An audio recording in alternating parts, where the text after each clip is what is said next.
Dan kita bahas lebih dalam terkait proses penegakan hukum, pihak-pihak yang harus bertanggung jawab atas banjir Sumatera dan yang juga penting memulihkan kembali ekosistem yang rusak.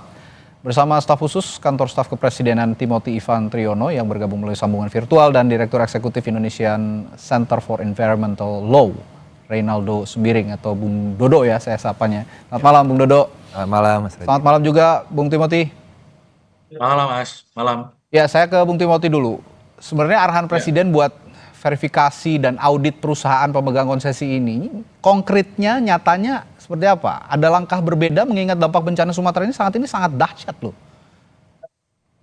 Ya, begini, pertama tentu kita harus berangkat dulu dari pernyataan tegas Pak Presiden ya, Oke. bahwa Pak Presiden pada saat sidang kabinet kemarin menyatakan bahwa tidak boleh ada entitas perusahaan yang memperkaya diri sendiri di atas penderitaan rakyat. Itu yang pertama, Oke. ya.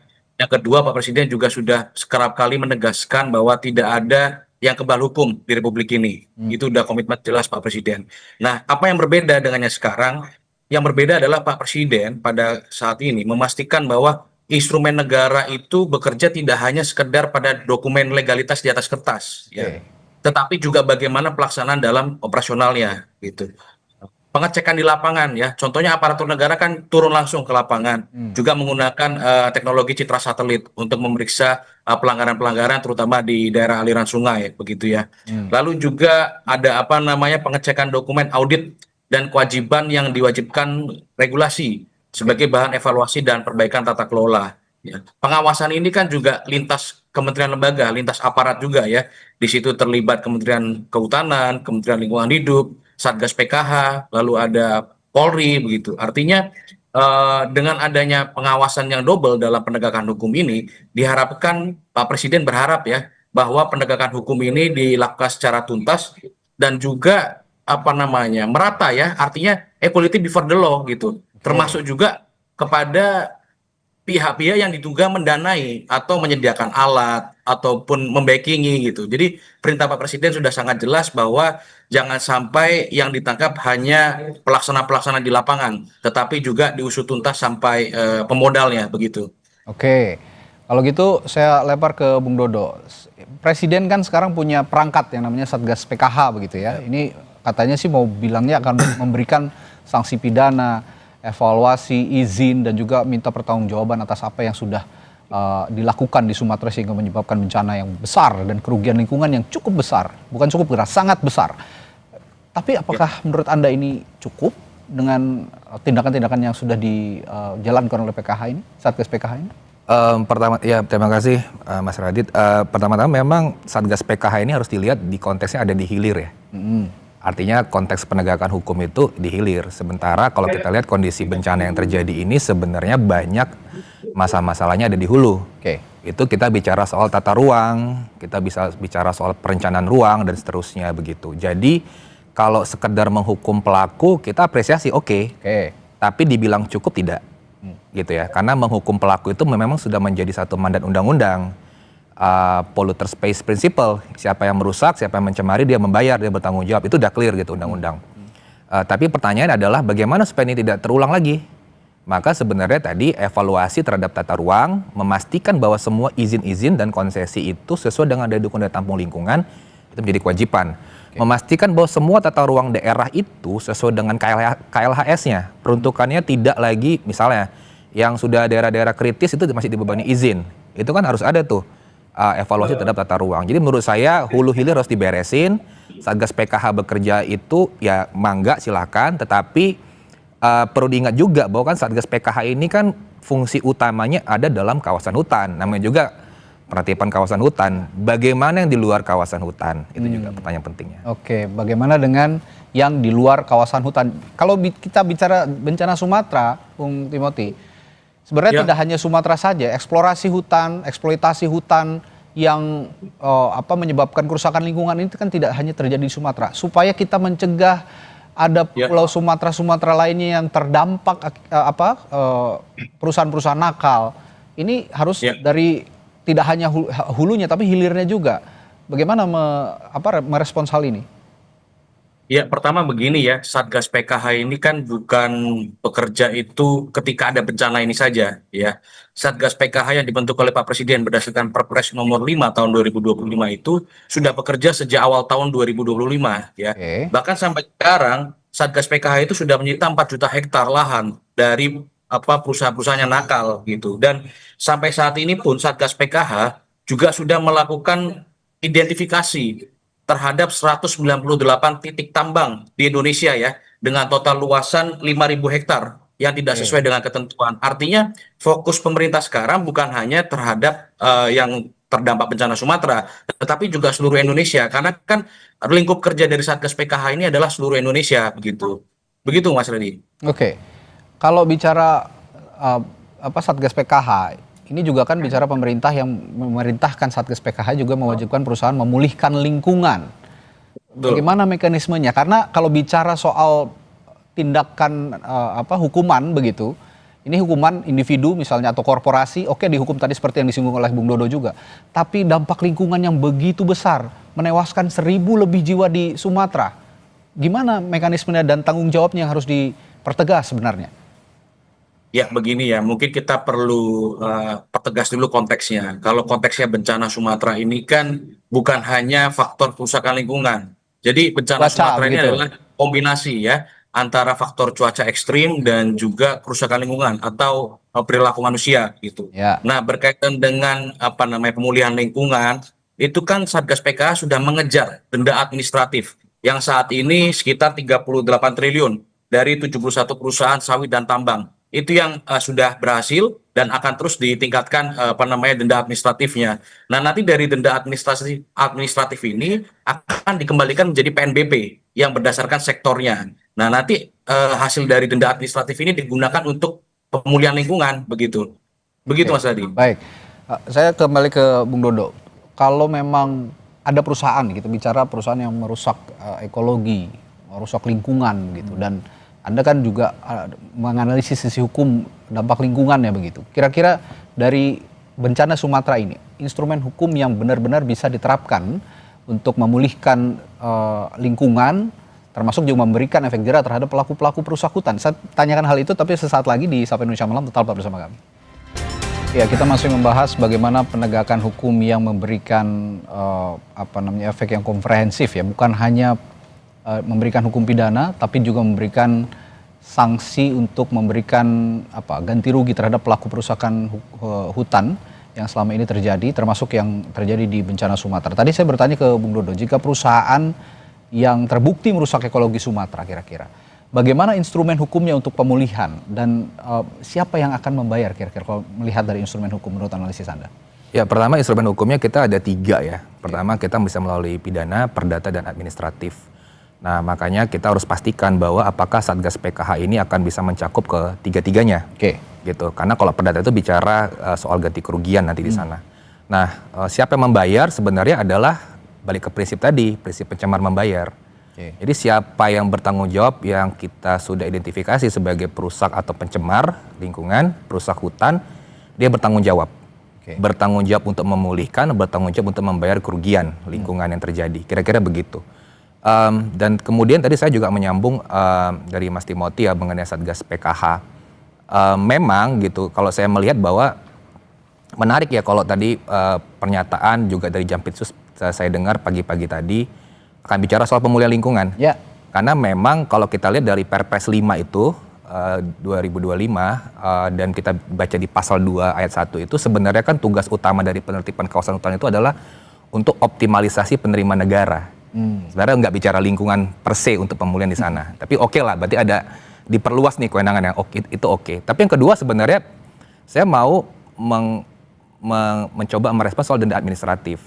Sepemahaman saya memang kalau kita bicara soal pemulihan lingkungan, itu kita belum punya tuh satu contoh konkret denda administratif yang memang langsung spesifik kepada pemulihan ekosistem.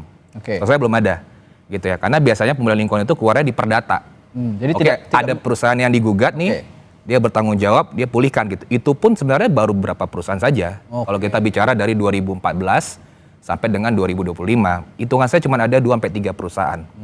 Itu pun di kasus-kasus kebakaran hutan. Denda administratif setahu saya ya itu mungkin nanti yang perlu ditunjukkan oleh pemerintah. Mana sih denda administratif yang akhirnya itu bisa disalurkan untuk pemulihan ekosistem. Kalau emang itu terjadi ya tentu kita senang masyarakat. Oh nyata dan uangnya ini nggak cuma masuk sebagai PNBP hanya untuk pemasukan negara, tetapi juga dibalikin kepada lingkungan. Oke, saya kemarin menyimak juga, kita semua menyimak bahwa Menteri Kehutanan sudah mengungkap ada beberapa perusahaan yang dinyatakan merusak lingkungan, merusak hutan gitu ya. Ya. Dari 31 Satgas PKH dikerucutkan lagi menjadi 22 katanya ada perusahaan yang melanggar konservasi hutan di Sumatera. Tapi saya mau tanya, Anda punya data pembanding kira-kira? Betulkah itu akurat hanya 22 atau jangan-jangan banyak tapi tidak diungkap semua? Sebenarnya kalau sementara ini angkanya agak mirip, sekitar 20 sampai dengan 22 gitu. Tetapi memang yang kita perlu pastikan adalah ini kan problemnya ini nggak cuma soal perusahaan. Tapi pemegang hak atas tanah. Jadi individu-individu yang sebenarnya dia kayak semacam cukong nih, gede nih lahan-lahannya. Nah ini juga yang sebenarnya perlu untuk ditertibkan. Nah ini sepertinya yang belum, saya nggak tahu ya, menurut aturan-aturan yang ada sekarang, apakah hukum pidana, perdata, dan sanksi administratif ini dalam satu aturan yang sama atau berbeda-beda, saling mengikat atau bagaimana? Karena menurut saya ini satu sama lain harus juga mengikat begitu supaya penegakan hukumnya juga paralel.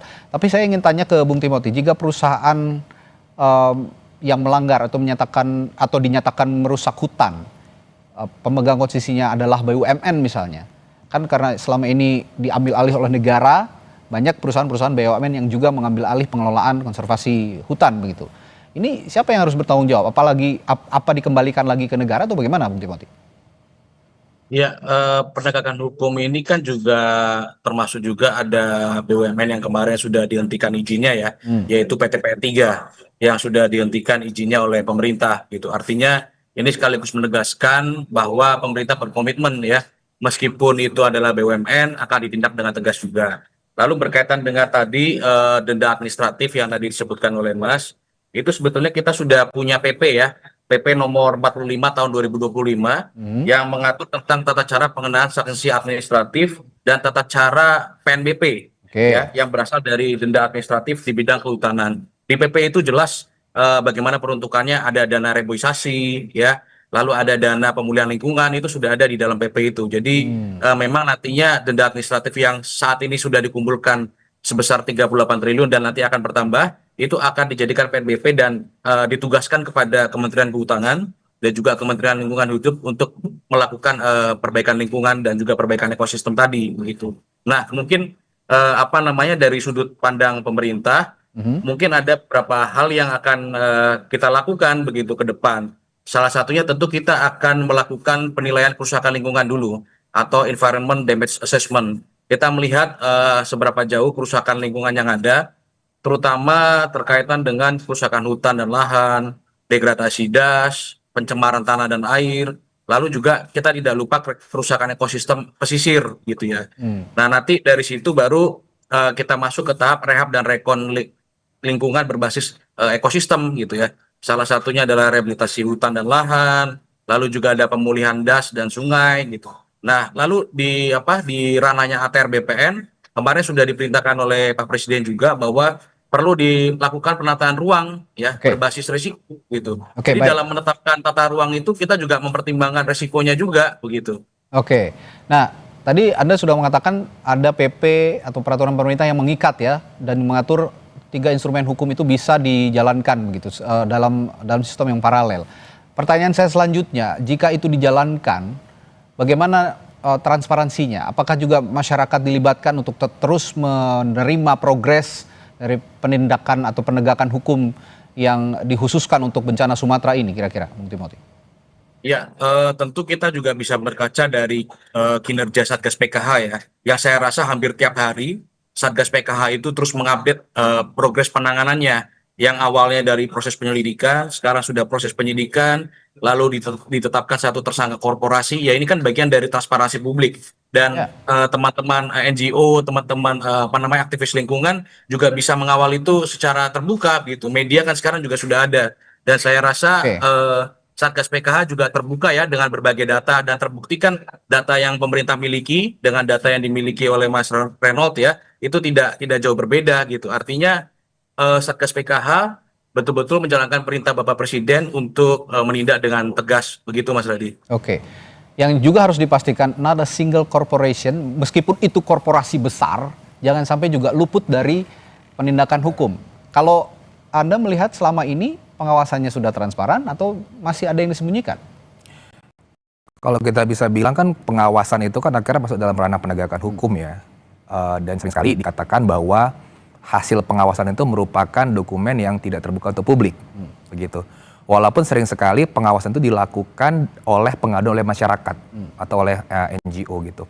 Nah saya pikirkan sebenarnya adalah memang diperlukan satu mekanisme yang lebih transparan.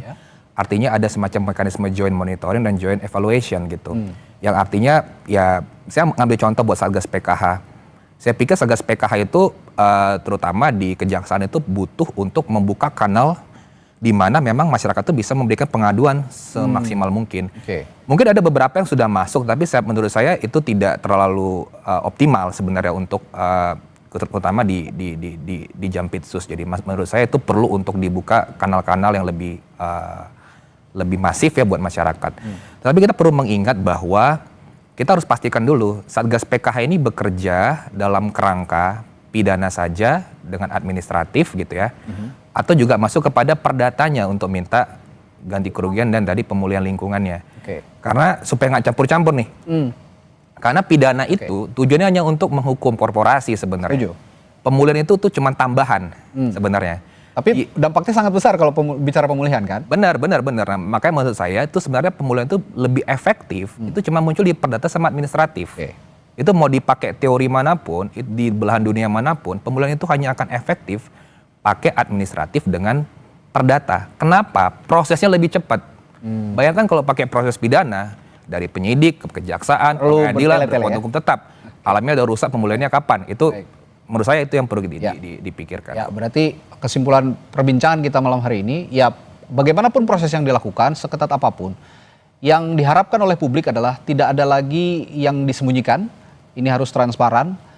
Mau itu dari yang terlibat ada unsur dari pemerintahan ataupun korporasi besar, ini harus bisa diungkap begitu ya, supaya memenuhi rasa keadilan publik, terutama untuk menebus 1.000 lebih nyawa di bencana Sumatera yang hilang kemarin. Terima kasih Bung Timothy dan juga Bung Dodo telah bergabung di Sapa Indonesia malam hari ini. Kita jumpa lain waktu, selamat malam.